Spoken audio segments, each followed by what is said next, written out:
Taste the Daily. Chennai Royapuram Kalmandapam தம்பு சந்து தெருவில் இரவில் மின்சாரம் துண்டிக்கப்பட்டதால் ஆத்திரமடைந்த பொதுமக்கள் சாலை மறியலில் ஈடுபட்டனர்.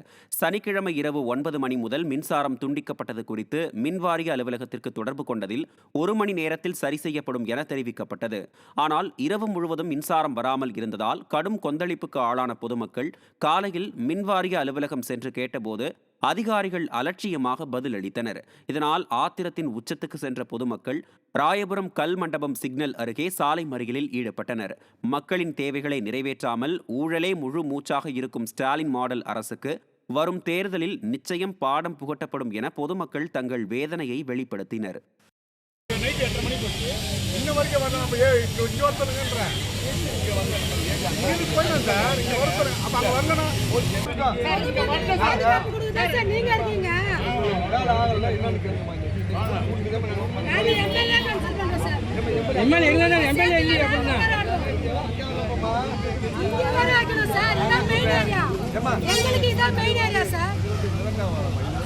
அப்படி இல்ல சார், ஓட்டுக்காக மட்டும் அவர் வர்றாருல, அவரை சந்திக்கணும். மெயின் ஏரியா சென்னை விருகம்பாக்கம் சட்டம் ஒழுங்கு காவல் ஆய்வாளர் பெண்ணை ஆசை வார்த்தை கூறி ஏமாற்றியதில் பணியிடை நீக்கம் செய்யப்பட்டார்.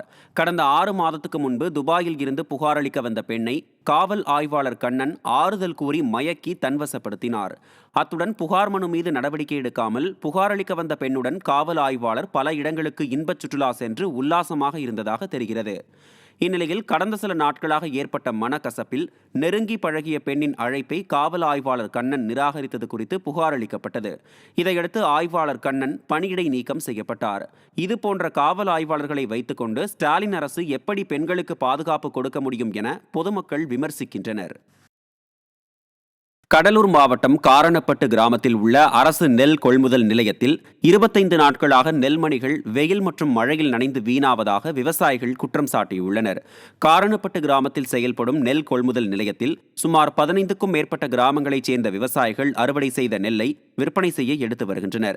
இதுபோல விவசாயிகள் எடுத்து வந்த நெல் 20 நாட்கள் ஆகியும் கேட்பாரற்று கிடப்பதாகவும், நெல் கொள்முதல் நிலைய அதிகாரிகள் விவசாயிகளிடமிருந்து கொள்முதல் செய்யாமல் அலைக்கழிப்பதாகவும், வியாபாரிகளின் நெல்லை மட்டும் கொள்முதல் செய்வதாகவும் விவசாயிகள் குற்றம் சாட்டியுள்ளனர். மேலும் நெல் மூட்டைகள் வெயில் மற்றும் மழையில் நனைந்து வீணாகும் நிலையில் திறனற்ற திமுக ஆட்சியில் அதிகாரிகளும் அரசும் தங்களை தொடர்ந்து வஞ்சித்து வருவதாக விவசாயிகள் குற்றம் சாட்டியுள்ளனர்.